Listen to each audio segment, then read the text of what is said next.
We're ready for the start. They're off.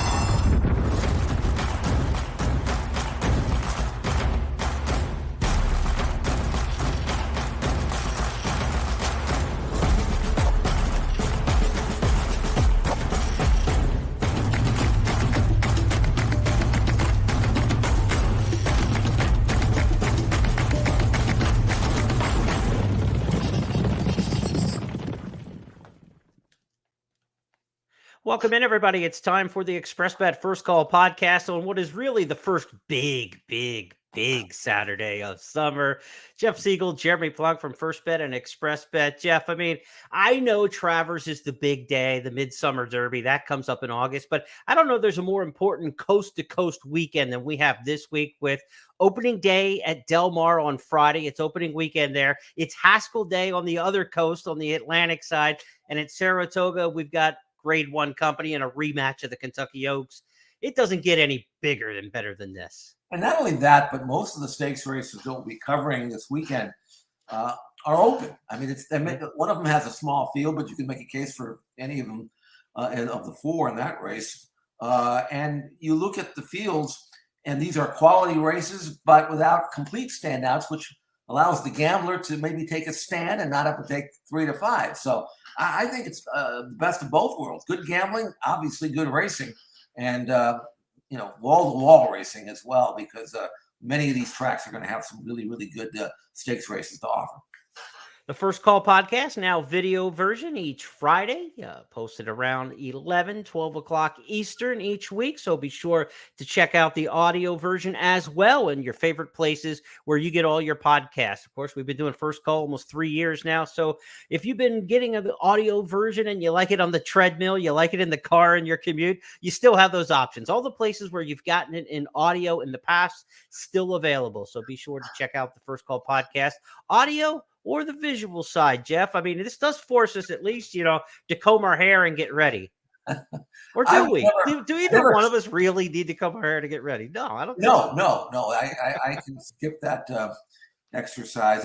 Although you said watch it or listen to it on the treadmill, but hard to do that if you're writing down the notes. That's true. That's true. Maybe you want a desk, a pad, and a paper, and get settled in here. This is a show for serious horse players. There are other great podcasts out there, and there are other great short form videos on the internet to learn horse racing. But we are unapologetically for players who want to sit down and handicap the races and go through the process. And that's what we're going to do here with 8 races coming up in the stakes pack this week on Saturday and Sunday. Of course, it's opening day at Del Mar, and really we're going to get you off to a fast start with the ExpressBet and FirstBet hit and splits, because right off the get at Del Mar, pick 5 on opening day Friday, $5,000 in the hit and split when you bet with FirstBet and ExpressBet. Be sure to play these hit and split races. $100,000 being given away. They're crazy, I tell you, crazy giving away $100,000 in these hit and splits throughout the course of the month of July. $5,000 in the Del Mar late pick 5 on Friday. And of course, you look at Monmouth on Haskell Day, $10,000 in additional hit and split money. And Jeff, really to explain to the folks with these hit and splits, this is a situation where you're going to bet the bet anyway, or maybe this entices you to bet the bet. You get all your parimutuel winnings. So take down that late pick 5 at Del Mar on opening day. You get your parimutuel winnings, and then you're going to split $5,000 with just the other players who hit on the platforms of FirstBet and ExpressBet. Could just be a handful of you. You might hit a $600 pick 5 and add another $1,000 to the payoff if only 5 people hit it. And we've seen hundreds of dollars paid off in these hit and splits. It's not like every time the hit and split goes, it goes for $3.52. People are adding hundreds of dollars to the returns, and it's a great promotion. We got a ton of them this weekend. We'll remind the folks and show that throughout the course of the podcast and let people know where these hit and splits come up. But opening day, Del Mar hit and split, that's a great way to go. Give me a quick thought for you on opening day at Del Mar. What do you look forward to when the horses hit the seaside? I can tell you this. If you play the hit and split at Del Mar, you probably will not have to share it with many people. Because it is challenging to say the least.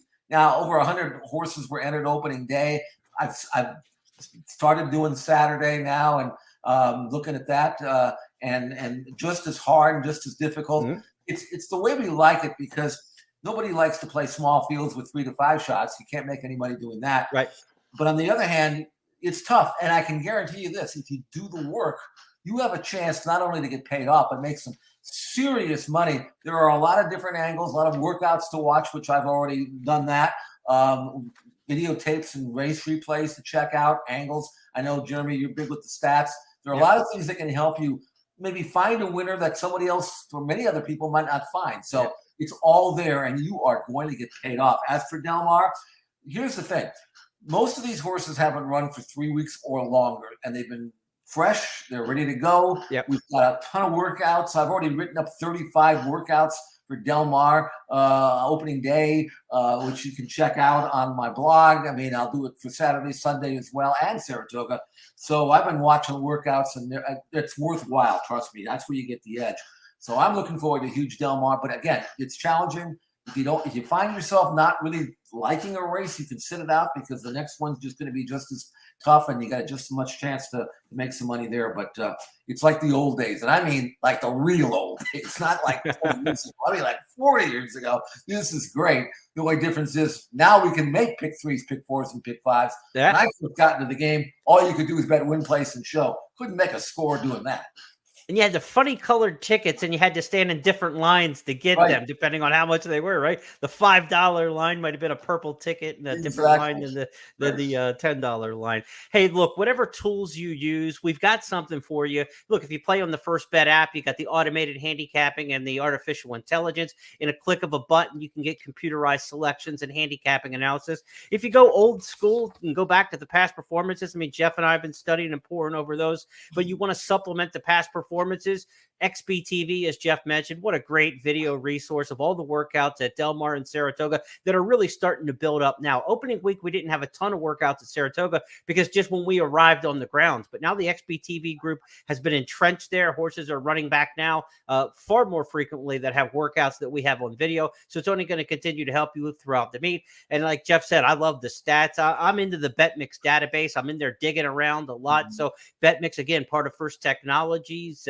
Check that out. The same login you use to log into your ExpressBet or First Bet account. Log into BetMix, boot around there, use some of the free services they have to get a sense of it, like take a little test drive, if you will. And if you want to jump in and go full bore, there are a lot of different options for you within BetMix. We are going to get handicapping, though, and let's do it, Jeff. So many great races in America. We're going out of the country for the first one. We are. This is the Connaught Cup. What do you think? This is an important race. It's $175,000 stake, grade 2, going 7/8 on grass. And Jeremy, this is you got horses shipping around. You got horses off of layoffs. A really challenging race, but a good one. They had to dust off the 13 and the 14 saddle cloths. We don't get to see them very often. In fact, I mean, that's probably a trivia question. Like, what are the colors of the 13 and 14 saddle cloths? You're just looking for double-digit numbers. You're looking for something straight and something crooked on the saddle towel if you're betting those coming down the stretch. Cheryl Spite drew the absolute outside 14 hole. This is a horse who won the Grade 1 Maker's Mark Mile at Keeneland in a thrilling finish back in April. Hasn't followed up on that since. And Roger Atfield turns him back to 7 furlongs now. The stretch out was to try the race on Derby Day, the Turf Classic, right before the Kentucky Derby at 1 1/8. Didn't have the same punch. Now 7 furlongs. I kind of think Cheryl Spite probably is like a 7 furlong mile type horse. This is just a one-turn event from the 14 hole. 7 furlongs on the turf course at Woodbine from the 14 hole. There's not a ton of run to the first turn, and only turn in this race. It's not like a 7 furlong race out of a chute like you see on the dirt, Jeff. So that 14 hole could be pretty tough for Cheryl Spite out there. But I think on talent might be the most talented horse, but a very difficult race. A lot of good options in here. Veterans like March to the Arch. We've seen Chewing Gum in action, run big races for Bill Mott. This is a good group. By the way, speaking of Cheryl Spite, broke his maiden first time out, going 7/8 on the grass. Ran 7 furlongs in 1:19.4, won by 8 lengths. You know how many times he's sprinted on grass since that race? That would be 0. That's 0. So I think maybe finally at age 5, he's back to where he should be all along. Why mess it up when you know he can do it? In fact, he's only sprinted once in his life since that race, and that was on the dirt, which he obviously didn't like. So finally, Cheryl Spite is back to where he should have been all along, really. I mean, I'm not sure who's calling the shots. The money's not in turf sprints, though, to be fair, right? I mean, if you've got a good young horse on the turf, getting to those miles, and like at Keeneland and the Woodford, or the Maker's Mark mile and things like that. But now it's, once you've got the money now and you're kind of in pocket, you got to get the horse where they belong. And maybe this is the right spot for Cheryl Spite. Emma Jane Wilson's going to have her hands full, though, from that 14 hole, Jeff. Who did you end up taking in this spot? Well, there's two horses to look at, really. Number 7, Filo di Ariana. This is a 6-year-old son of Drosselmeyer. He's only run 7 times, 5 wins. Originally, he was in Brazil way back in 2019 when he was winning good races there. Has been started and stopped out a bunch of times. And most recently here at Woodbine in an all-weather allowance race, he earned a triple-digit buyer number, winning by almost 7 on the lead that day. In a race here that doesn't have that much speed in it. I wouldn't be surprised to see Filo di Ariana, even though he is so moving up in class, maybe make the lead here. And if he runs back to his allowance win on the all-weather, this race on grass, he could be tough to catch. Now, Bill Mott's got Chewing Gum back in action here. We have not seen him since New Year's Day when he won a race called the Joe Hernandez. And I tell you what, even though that's a long time ago, Mott can get him ready off the bench. And if he runs back to this race, Jeremy, Chewing Gum has a chance. I think he's got the proper style for 7/8 and that long run in from the top of the stretch to the wire. Let's see that race that he had in the Joe Hernandez at Santa Anita back on New Year's Day. They're at the top of the stretch. Beer Can Man is up to take the lead. On the outside comes Brand, Chewing Gum. Center of the course, Delaware is trying to find a spot. And down on the inside, Commander. It's a wide open scramble. Beer Can Man confronted by Chewing Gum, followed by Brand and Delaware. Chewing Gum, Beer Can Man. Here's the line. Photo finish in the Joe Hernandez. Chewing Gum and Beer Can Man. It's another photo for third between Brand and Delaware. Well, it's safe to say at that point in the year, he was the top turf sprinter in America. Yeah, for January 1, but 3 hours he was anyway, sure. But the thing about Chewing Gum is he doesn't have a great turn of foot. He's more of a grinder. But that's one of the reasons why I think he'll like this course. 7 furlongs, long stretch, I think will help him. The question is he cranked up, or is Mott running him in this race just to get the rust off? I don't know. It's a very good race to win, a lot of money. The work tab looks relatively light. So I'm not really sure where Chewing Gum is at this stage, or whether he's using this race as a little bit of a tightener for maybe Belmont or somewhere like that, or maybe the end of Saratoga. But that field that he beat in that race, Jeremy, every bit as good as the field that he's running with here. So if he comes back to that form earlier this year at Santa Anita, Chewing Gum should be right smack in the thick of things. That's a look at the Connaught Cup, Woodbine on Saturday. Next up, we go to Del Mar for the first Saturday of the racing season, where the turf and surf meet at Old Del Mar. The 9th race on the card Saturday is the Oceanitas Stakes, a mile on the grass. And Jeff, let's take a look at the field for the Oceanitas. 12 of them in here. Big fields opening weekend at Del Mar, especially on the grass. We haven't had a lot of grass racing in Southern California over the past month or so. No, they don't race at Los Alamitos on turf. There's no turf course there. We had a week off last week with nothing. So these grass horses, in all divisions, they are ready to roll. And the Oceanitas is a listed stakes, but it might be a grade 1. I mean, a grade 3 if nothing else. Certainly looks like it has graded stakes competitors in here, including number 2, Hamwood Flyer. This is a filly now trained by Phil D'Amato. She was lightly raced over in Ireland. She had she showed plenty of ability there. Finally broke her maiden, came off the boat, off the plane, however she got here, and she won a race going a mile at Santa Anita in the Plate Spring, and it was very impressive doing it, and earned a number that would make her very hard to beat in this group if she were to repeat it. She's been training at San Luis Rey Downs, worked in 57 and change there. She's not the kind of filly, though, Jeremy, that you want to take hold of. Nobody is getting in front of this filly early. If she behaves herself, minds her manners, and doesn't blow the first turn, I think Hamwood Flyer is going to be really hard to catch based on that first impression she made in the spring. Well, I wasn't familiar with her, so I'm glad that you pulled this video because I got to see something that I did not expect. Let's take a look back to Hamwood Flyers only start in the U.S. back in May. As the field turns for home, Hamwood Flyer with a commanding lead. It's about 10 lengths at the 8th pole. Eversmart in the center of the course is making some headway. Down at the rail, it's Applecross. Hamwood Flyer drifting to the center, but she's so far in front. And it's Hamwood Flyer She's getting to the wire to give George Papadopoulos a day he won't forget. Joe Bravo gets his second, too. Well, George is going to have to forget it because it's now Phil D'Amato, the trainer. So it was a short memory for Phil or for George Papadopoulos. But Hamwood Flyer, Jeff, you've got her running right back to that race and winning this perhaps.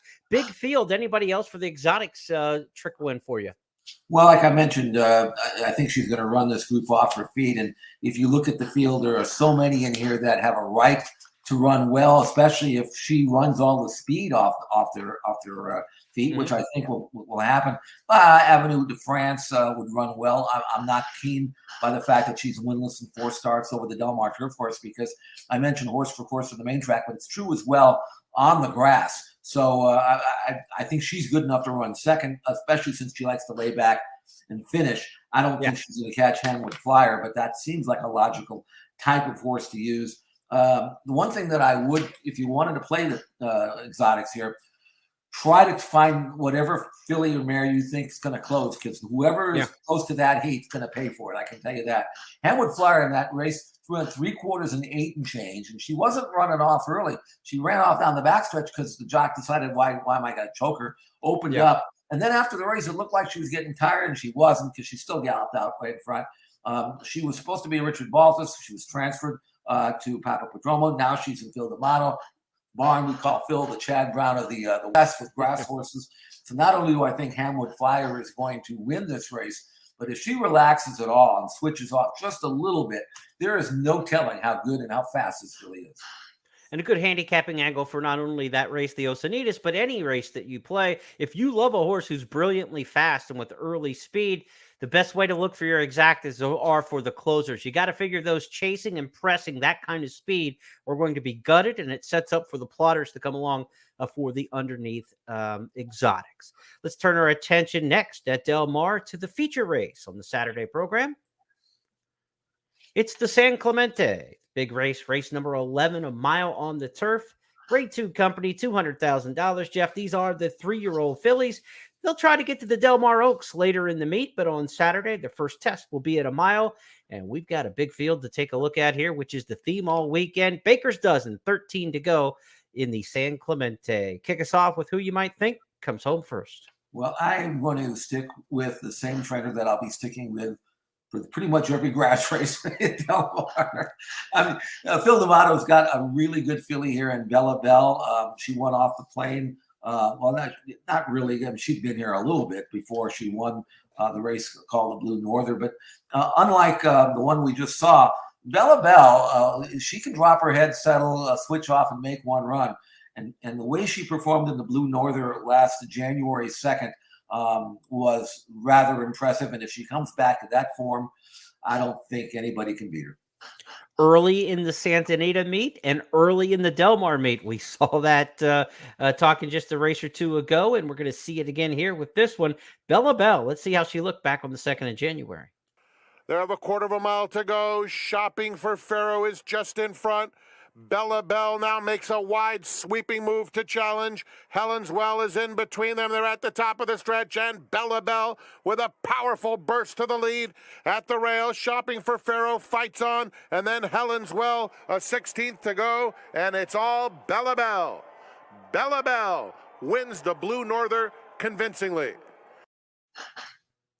Bella Bell ridden that day by Flavian Pratt. Of course, Pratt has taken his tack to Saratoga here for the summer. Jeff, give me a little thought there on the impact of the exodus of Flavian Pratt. We've seen it now. He left in the spring during the Keeneland meet and hasn't really been back other than a mount or two here and there. But what do you think the impact at Del Mar will be on no Flavian Pratt this summer? Well, I think everybody used Pratt will now use Florent Giroux. If you speak French, you're no worse off, right?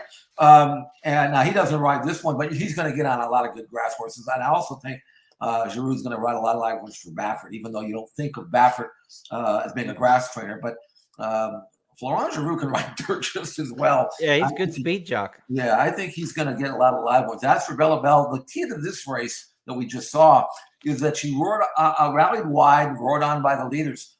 But they weren't tired. In fact, the last 1/4 mile on the clock was 23-1. So she had to go at least that fast, if not faster. And from the 3/8 pole to the wire. I mean, she was coming against the grain. She was running past some, sharp and fresh horses, and she pinned them to the fence like they were standing still. So Bella Bell doesn't need any help up front. She can lay anywhere they want her to. And again, this looks like a filly that's going to win this race. And if she doesn't win the Del Mar Oaks after this, I'd like to see the one who'll beat her. This is a really good filly. Again, I haven't seen her train. She's been at Los Alamitos working there. Phil's got some of his horses there, but I would imagine that she's maybe 100% tight, but tight enough. And we know she can run well fresh because we saw that last winter. Bella Bell should be able to win the San Clemente. San Clemente, the feature race on Saturday at Del Mar, one of 8 stakes races we're taking a look at on this edition of the First Call podcast. We'll turn our attention to Monmouth next for Haskell weekend. And before we get to the Haskell, we've got a race. It is the Express Bet race of the week, and it is the United Nations. The United Nations handicap at Monmouth Park. Traditional undercard race on Haskell Day, a mile and 3/8 on the turf. Jeff, this is a race where speed plays pretty well, even though it's 11 furlongs on the turf. Speed on the turf at Monmouth, better than a lot of different venues. It carries pretty well there. This race last year won in wire-to-wire fashion by Tribhuvan, who's back in action, and last year was a bit of an upset, but I don't think we're going to see that kind of price on Tribhuvan this time. I think Tribhuvan probably vie for favoritism. Last year was 8-5, but many of the victories for Tribhuvan, including the Manhattan last out, were prices. This one will be closer to 8-5 this time than the 19-1 we saw in the Manhattan. Question is, though, Jeremy, is what kind of trip is he going to get? And can anybody or will anybody choose to run with him early? When he won the Manhattan, he went 49-3, 13-1. Last year in the United Nations, 49-1, 115-2. So you give this kind of horse that kind of trip. Yeah. What do you expect? He's going to win. Yeah. Another question is there anybody that you see in this race that can run with him and prevent what this horse just did in the Manhattan? Well, there's only 2 horses really I think could have any interest in the front. One of them is Epic Bromance, who sat 3rd behind him last year in this very same race. Does Jose Ferrer get a little more aggressive and try to go after him and say, look, it didn't work last year sitting 3rd. Maybe they get a little more aggressive. And then the other one is Carpenter's Call with Sammy Camacho is the other horse who's probably got some speed in here. But questionable in terms of, class. This is the horse who, you don't want to call a horse cheap speed who's grade 3 placed, but this is not a grade 1 caliber mile and 3/8 horse, So Carpenter's Call maybe goes for a little while with them. I just don't think there's that much speed in here. And I don't think if Manny Franco wants the front, he gets the front with Tribhuvan again. And maybe they don't go 49, but I can't imagine they go much more than 48 and change here, Jeff.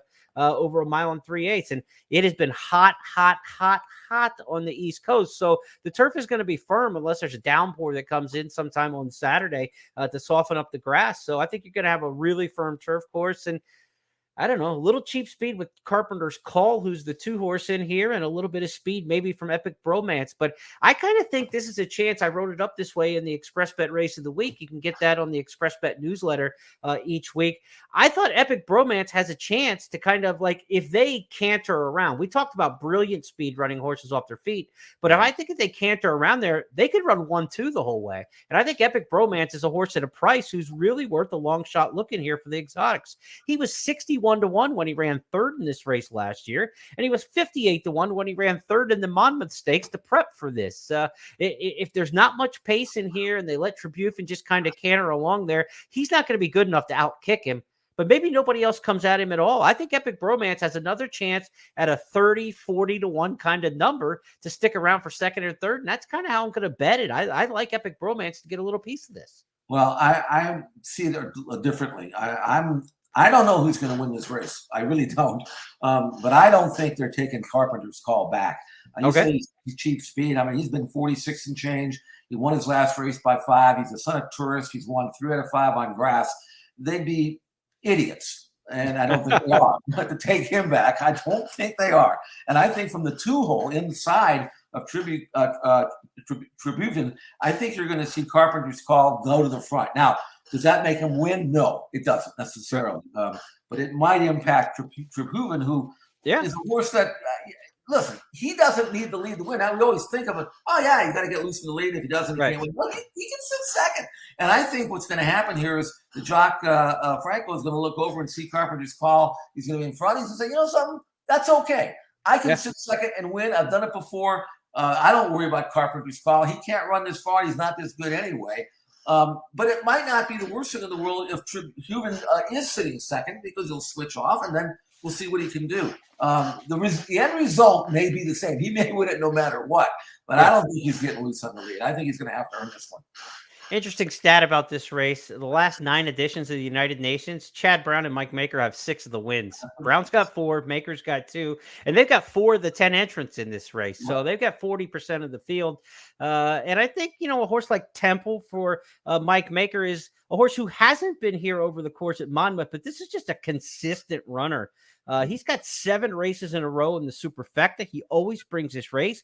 Jose Ortiz rides. He's well drawn in the 3-hole. Remember, this race at 1 mile and 3/8 is around 3 turns. 3 turns here. So that's another factor you're talking about with the 2-horse Carpenter's call, short run into the first turn there for the 3-turn race. So they probably are going to be more committed to the front than I originally gave them credit for. So, I think Temple's got a shot in here for Mike Maker. Maker's other horse in here is Glynn County, who ran 5th in this race last year at 24-1. Glynn County's by Kitten's Joy, and also Epic Bromance is by Kitten's Joy. And just the irony and the sweetness that it might be for the Ramsey family. Of course, Catherine Ramsey, the original kitten, passed away a couple weeks ago. And then the great sire Kitten's Joy, who really made the Ramsey farm what it is, as not only a racehorse back in his day with Dale Romans, but then as a sire of sires for all of those Ramsey horses who dominated the polytrack era at Keeneland and went on to produce a lot of great turf runners as well. It would be pretty special if Kitten's Joy were able to sire the winner of the United Nations here. He's got the 2 shots in here. And, for Mr. Ken Ramsey, he's a guy who deserves a little good news about now. And it'd be pretty good to see some offspring of his old boy Kitten's Joy pull this one off. And well said. And I'll say one more thing. And I have to mention Gufo, because if we don't mention him, he's a cinch to win. So. Yeah, we've gone way too far without talking about him. I mean, he's a high quality horse. Now that's 3 turns and from the outside post. That's an interesting deal with him. What kind of trip do you think he might work out? He won't. He'll just drop back and hope that they go fast enough he'll loom a threat on the far turn. And sometimes he gets there and sometimes he doesn't. But the way Clement's been going lately, I wouldn't be surprised to see Gufo, turn it on and really. Make his mark in the final 16th of a mile and with Rosario. I mean, he's good enough. He's 8 out of 17. If it's his day, then he comes running on late. Of course, Chad Brown's other horse in here is Ad Homos, good closer. Hasn't quite found pay dirt yet in the U.S., but if the pace gets hot, then he's really one that you got to consider rallying and gets to save ground on that first turn from the inside post position. We're going to move our attention to the big one at Monmouth Park next. It is the Grade 1 Haskell Stakes. That used to be the Haskell Invitational. Now the Haskell Grade 1 $1 million race is 1 mile and 1/8 summer showcase on the Jersey Shore. You put it right up there on the cusp, right below probably the Travers Stakes. But many years, a Haskell winner is a 3-year-old champion when a Travers winner is not. So this Haskell can be just as important for the 3-year-old title chase as any stakes race. And we've got a field that includes the Florida Derby winner, White Barrio, the Santa Anita Derby winner, Taba, and the horse who's probably going to be favored over both of them, Jack Christopher, who's unbeaten.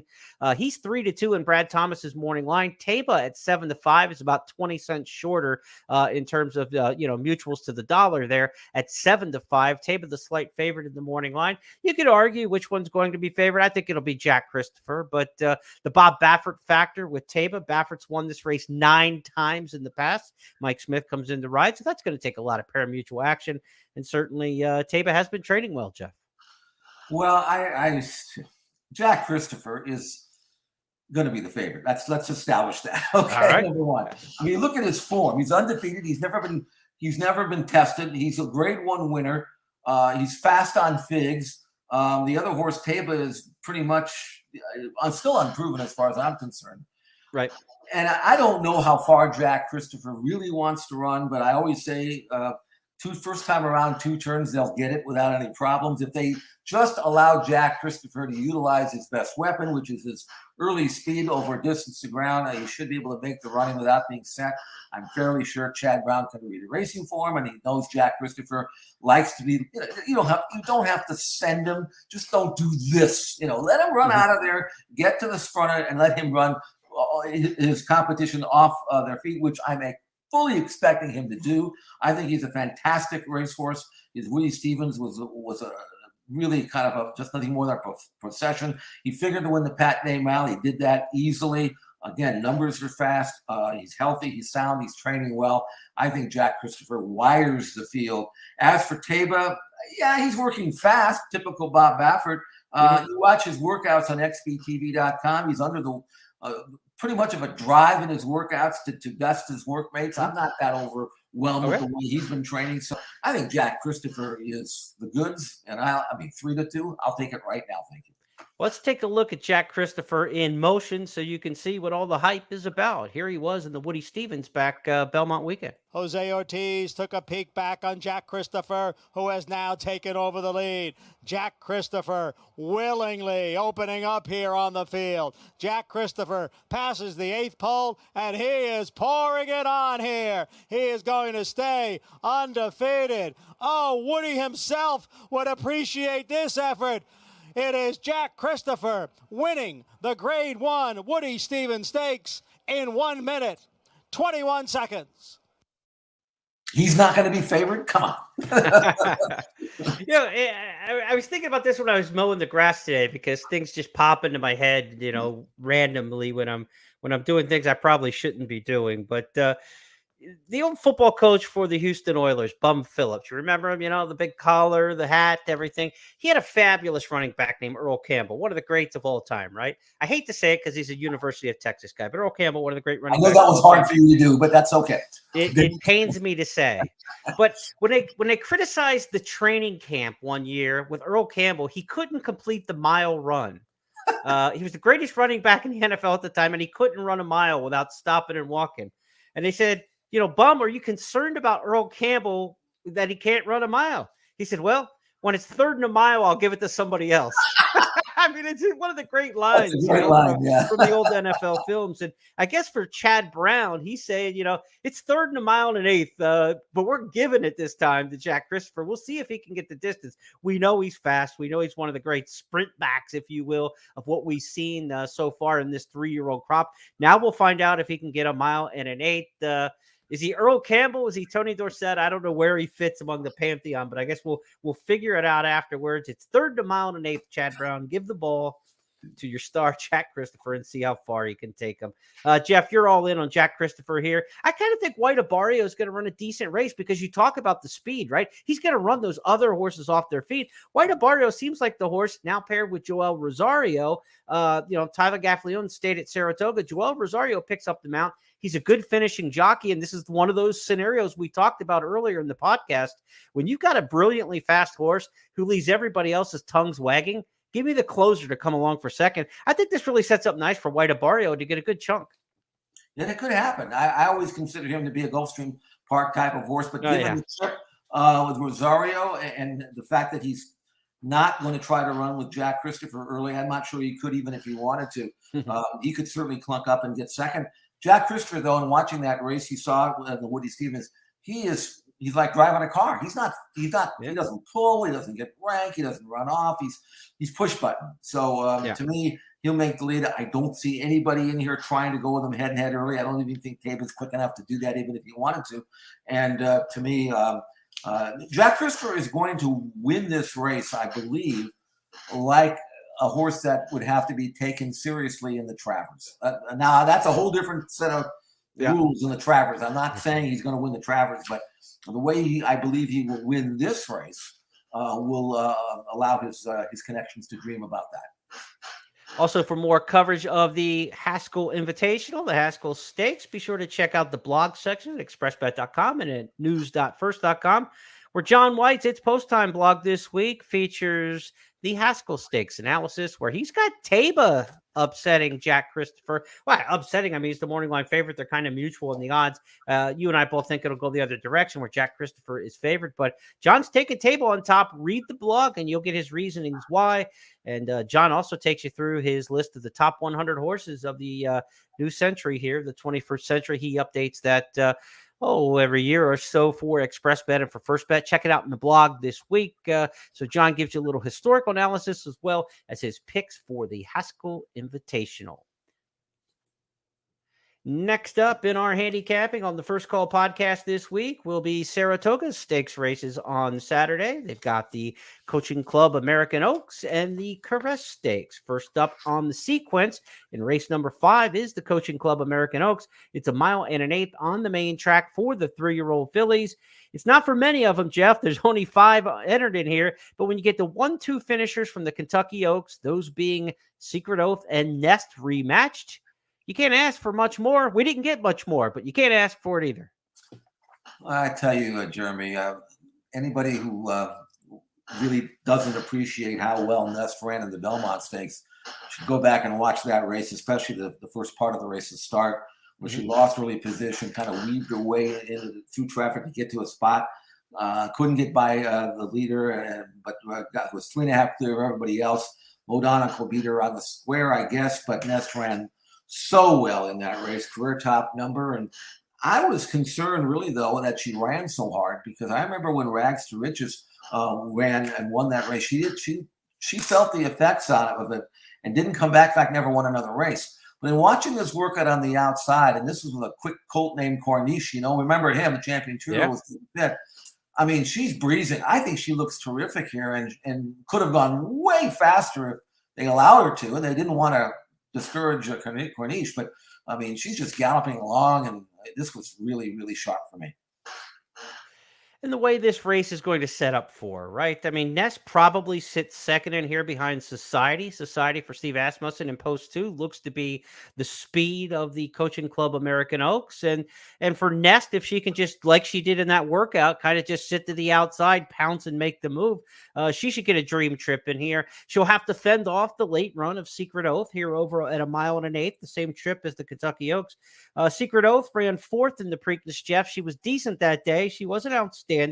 Where does she go from here? Is she one that kind of peaked through the Oaklawn Trail and on Kentucky Oaks Day, or do we see more good things for Secret Oath as his daughter of Arrogate tries Saratoga for the first time? Arrogate absolutely freaked in the Travers when he got to Saratoga. If dad passes anything down to daughter here, Secret Oath, she might be on a track that she relishes as well. Can she beat Nest with the way this race may set up? That's the question.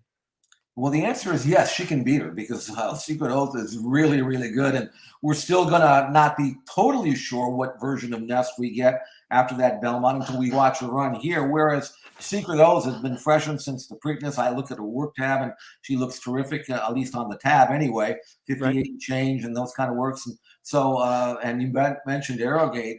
This is Secret Oath's prime situation for her, and she may flat be better than Nest. I don't know. Again, it's not. We're dealing with 5 horses. I'd be shocked if the winner isn't one or the other. I know with the 5-horse field, you got to take a stand. So I'm going to go with Nest over Secret Oath. But if you're asking me whether Secret Oath can beat Nest, I'm going to say absolutely, she can beat her. It's going to be a great race, worth watching for sure.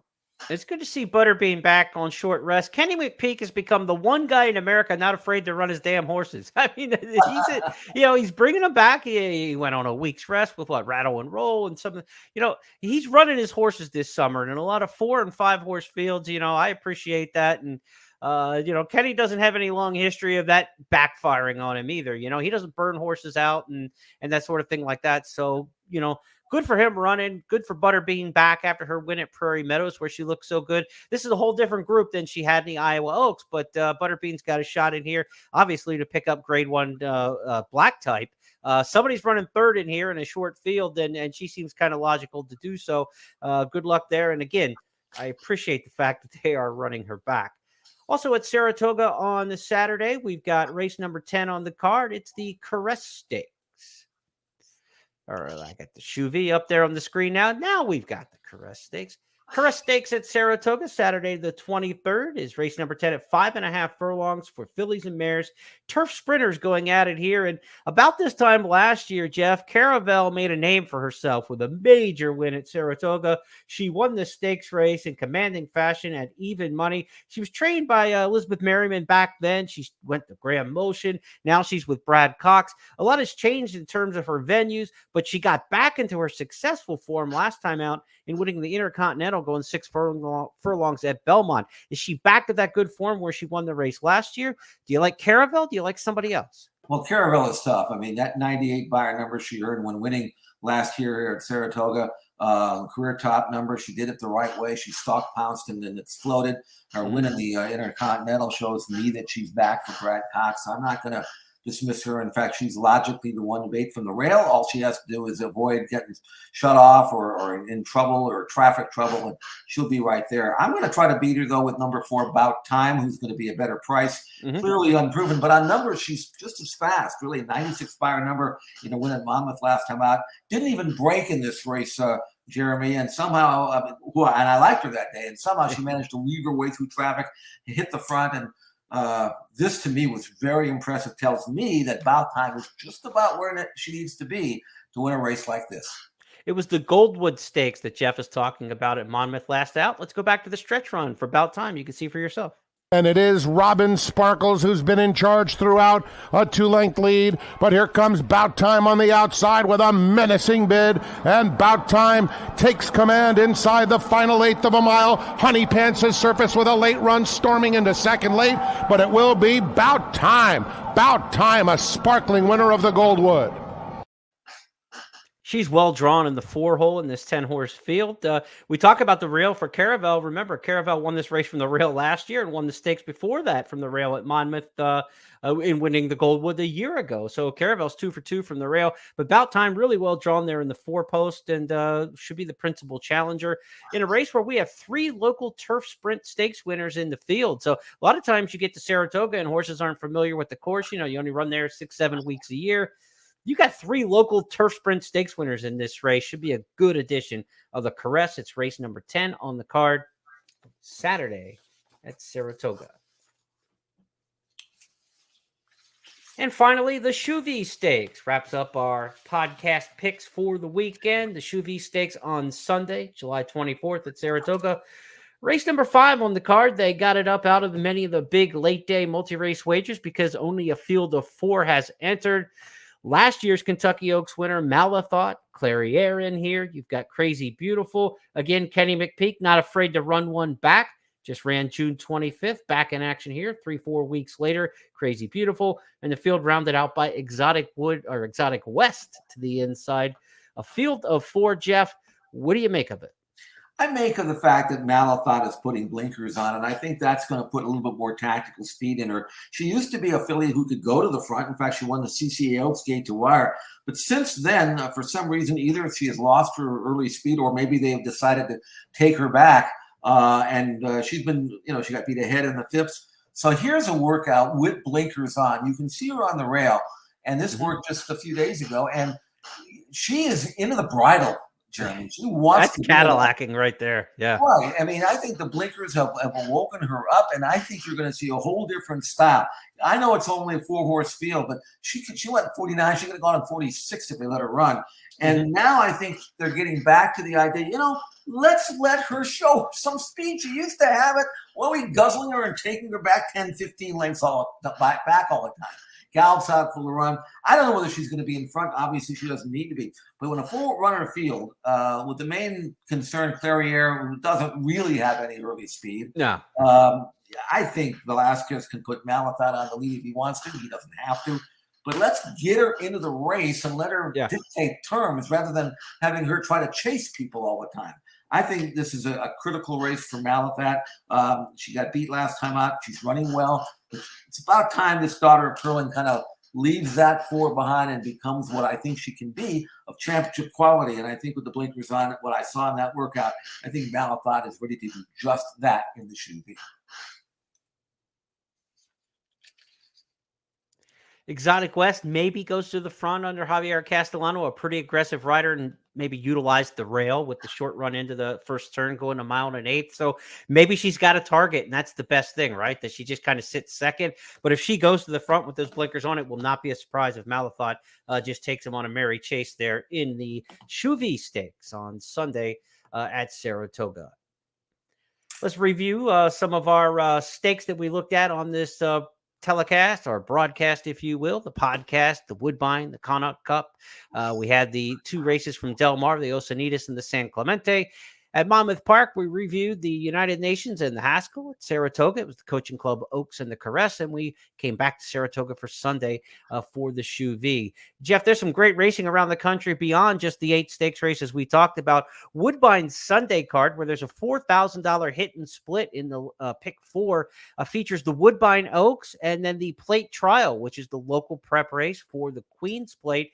A huge card at Woodbine on Sunday. There's a $4,000 hit and split there. Again, if you hit the pick 4 at Woodbine, you'll split $4,000 with other players on the platforms of First Bet and Express Bet who also take it down. And then those $10,000 hit and split Saturday at Monmouth Park, definitely something that you want to take a swing at. Now, folks, if you're a handicapping contest player, Fun in the Sun starts this Saturday. This is one of my favorite contests of the year. I like Beat the Host at the beginning of the year. I like Fun in the Sun in the summer. It's only $100 a week to play. You make $10 win bets. So it's $100 live money. The entry fee is $25, but all the entry fee, 100%, is paid back in prizes throughout the year. If you finish in the top 10 of Fun in the Sun, in the final table, there'll be 6 weeks of the contest, and finish in the top 5 each week. Top 5 players each week in terms of your earnings from those $10 win bets qualify for the final table, which will be Labor Day Saturday, the final weekend of the meet at Saratoga. 5 people a week. 6 weeks. There's only going to be 30 players in the final table. The average winner in the 2 years of the final table is taking down about $15,000 in cash for beating just 30 players in a handicapping contest. So get into Fun in the Sun each week. Your pari-mutuel winnings count. So even if you play the $10 win bets and you don't finish in the top 5, you don't get weekly money and prizes, you're still playing pari-mutually, and they're just $10 win bets. It's the last 5 races at Saratoga every Saturday and the first 5 races at Del Mar. Those are the 10 contest races. Be sure to check out the tourney section at expressbet.com. Remember, you can only play tournaments at expressbet.com, not on the First Bet app. So, Jeff, Fun in the Sun, great way to get in there. And it's kind of getting back to old school, too, man. Just straight win bets. Let's just play them straight. I love that. I mean, that's a great tournament. Certainly worth playing. It's not easy because you're going to find out. Like I mentioned, I've already done Saratoga and looked at Del Mar. A lot of options, a lot of opportunities. It's not like the pick 3 where, I'll use all 4 in my ticket. Now you gotta pick a winner. Old school, right? That's right. But that's okay. I mean, it's part of the fun. The prizes are great. It's fun to play. It's challenging. It's what we like to do. So take advantage of it. Go for it. And congrats to Wayne Tam. He was the winner of the tournament last year. He's the defending champ. I like to get the names out there, the people who've had success on the platform. So Wayne Tam, again, congratulations for the win last summer. Let's see if you can do it again. You're only as good as your next bet in this game. At least sometimes we try to hold on to the ones that win, though, because the next winner sometimes take a lot longer to come up with than we'd like them to.